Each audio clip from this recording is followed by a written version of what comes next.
Here's what the Constitution says that Congress may do.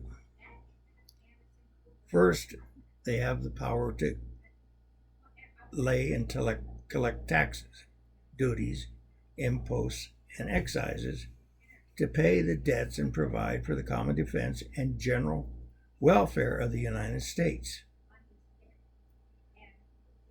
providing their uniform.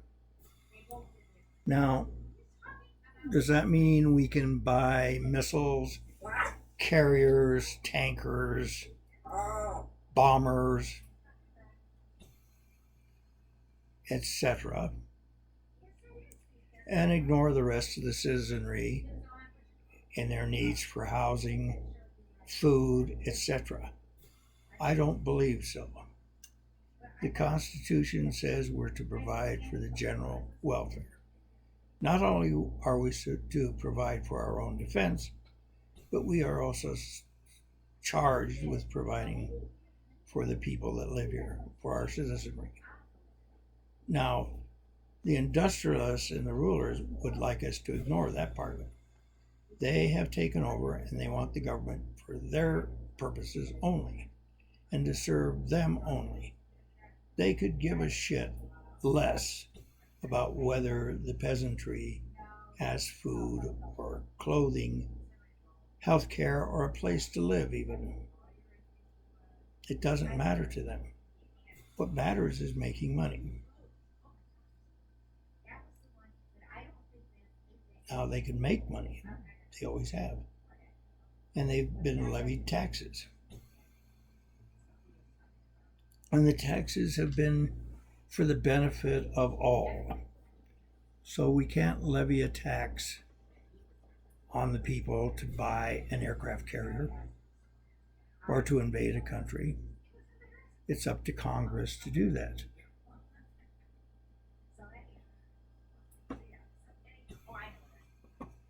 Next, Congress can borrow money to the credit of the United States. That doesn't mean that they have to have reserves. That doesn't mean that they can't print this, that, or the other. It doesn't say anything about a gold standard. What it says is on the faith and credit of the United States government, through its Congress, can borrow money. Now, if you borrow, you got to pay it back. That's from the definition of borrowing. But we can figure out what the wealth of the country is and borrow against it, if Congress so chooses. The next thing they can do is regulate commerce with foreign nations and among the several states and with the Indian tribes. Now, this is curious, the last part of it, within Indian tribes. So, we have a situation in North Dakota. And this was a land that belonged initially to the Indians. It's part of the Indian tribes, the Sioux Nation, in fact. And there's a debate whether or not a pipeline should go through there. And the pipeline could contaminate water conceivably. The state of North Dakota has sent troopers there to thwart and frustrate the American Indians. But according to the Constitution, that's a job for Congress. Also, it said that we regulate commerce between the various nations. That's the job of our government, not the job of our industrialists or our great businessmen, our financiers. No, it's the job of the people, of the government. And they can do it for the best interest of the government, and not for the best interest of General Motors. The next thing that they can do is to establish uniform rule of naturalization and laws on the subject of bankruptcies throughout the United States. That means that we can't have all these different states making all these different rules, passing all these different laws on who can be citizens and not. That's up to the Congress. Next, to coin money, regulate the value thereof, and a foreign coin, and fix the standards of weights and measures. So, fixing standards is a function of the government. You look back in the old days in England, and they used to have the scales that merchants used, and they'd put their thumbs on the scale, or they would have different types of weight that would favor the merchant. And it got to be quite scandalous.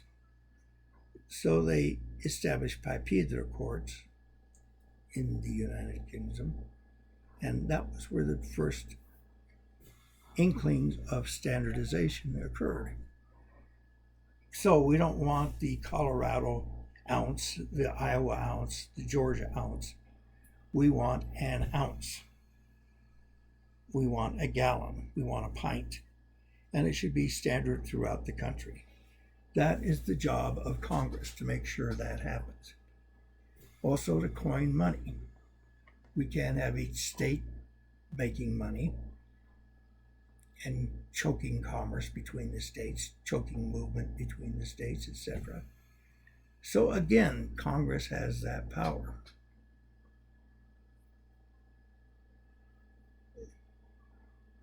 Next, it says to provide for the punishment of counterfeiting the securities and current coin of the United States.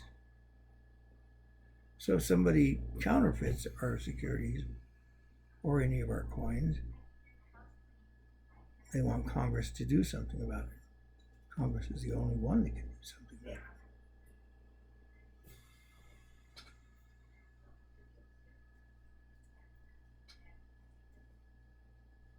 The next thing is to establish post offices and post roads.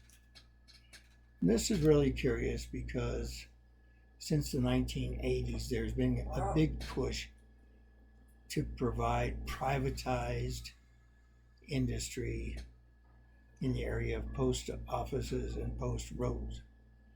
It's always been deemed advantageous for a country, for its citizenry, to maintain communications, and that's what this provision is about. There's nothing in there that says anybody should be entitled to make money from this communication. So in the colonial days, they built toll roads, and when the roads were paid for, they would go back to the government, to the state. That's probably the way it should be.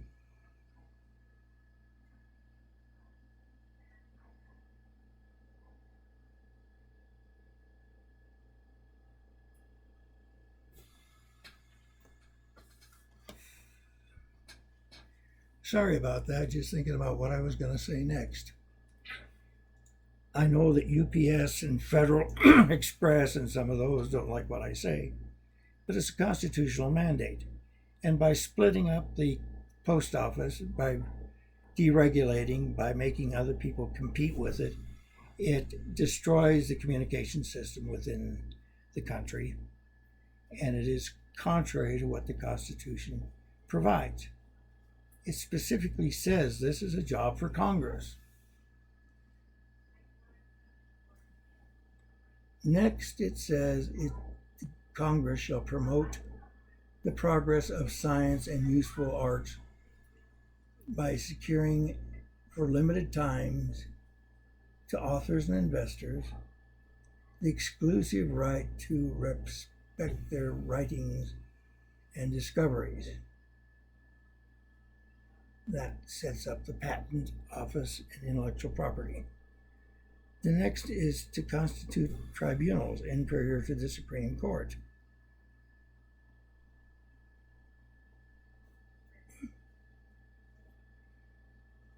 That seems clear enough. The next one, number 10, is to define and punish piracies and felonies committed on the high seas, and offenses against the laws of nations, the law of nations. Now that is really kind of important too, because we have treaties. There is an established law of nations, and it's based on power. And our government in the last 4 or 5 decades have chosen pretty much to ignore the laws of the nations and become more or less dictatorial in their application. So,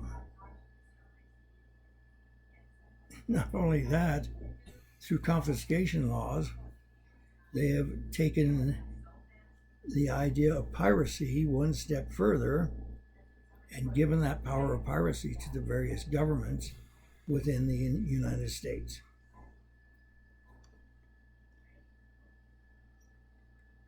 The next one is to declare war, grant letters of marque and reprisal, make rules concerning capture on land and water. Again, is up to Congress, not the various states. To raise and support armies, but no appropriation of money to that use shall be longer than the term of 2 weeks. Well, that's probably been amended. To provide and maintain a navy. We still do that. To make rules for government and regulation of the land and naval forces. That's the Uniform Code of Military Justice and other things. And to provide for the calling forth of the militia to execute the laws of the Union, suppress insurrection, and repel invasions.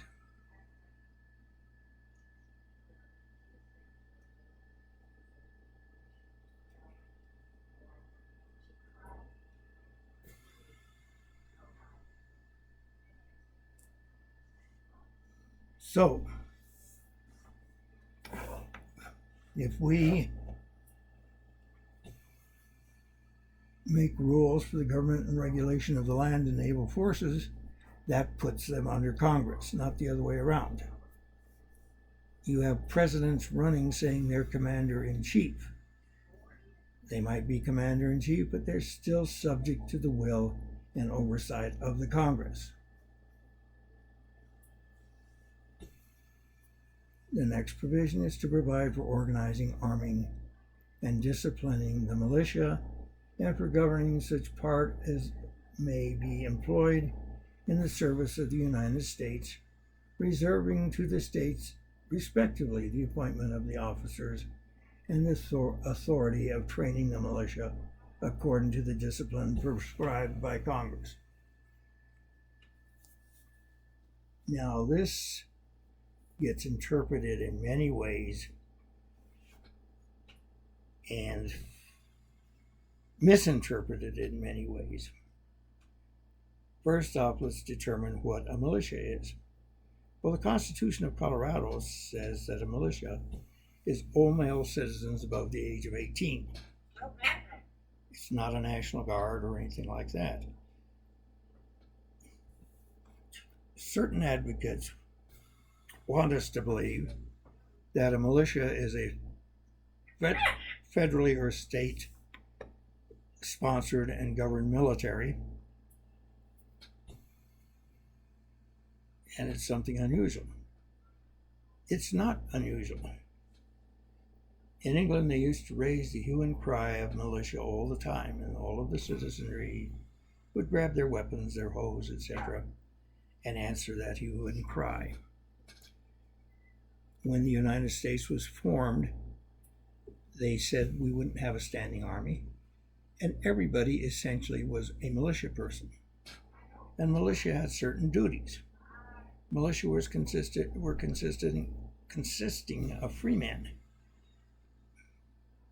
So when one of my ancestors got to be a free man in Massachusetts, he had to have a rifle, he had to go hunt, he had to provide for the common good of the community in Plymouth Colony and help supply them with food, and also to help fend off attacks from various neighbors. This was his duty. This was what he was charged with. This is what he couldn't derelict. And it's also something he couldn't delegate to someone else. So the Constitution says that it's to provide for organizing, arming, and disciplining the militia and governing such part of them as may be employed. Well, that's later turned into the reserves and National Guard, but the Constitution envisions something a lot more comprehensive than that.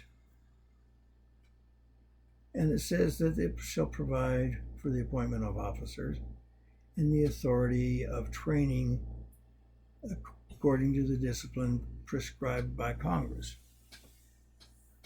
Now, one aspect of militia is that of police.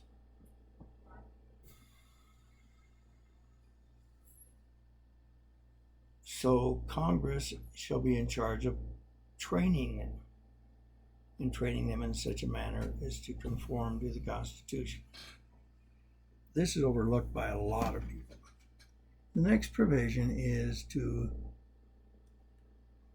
exercise exclusive legislation in all cases whatsoever over such district as may by secession of particular states and the acceptance of Congress become the seat of the government, and exercise authority over all places purchased by the consent of the legislatures of the state in which the same shall be for the enactment of forts, magazines, arsenal, dockyards, and other meaningful buildings.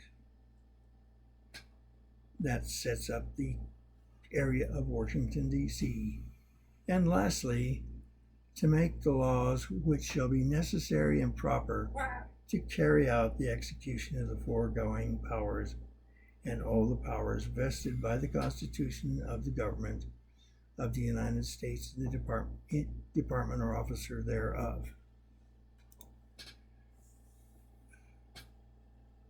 So that's the general background on what the Constitution provides for in the beginning.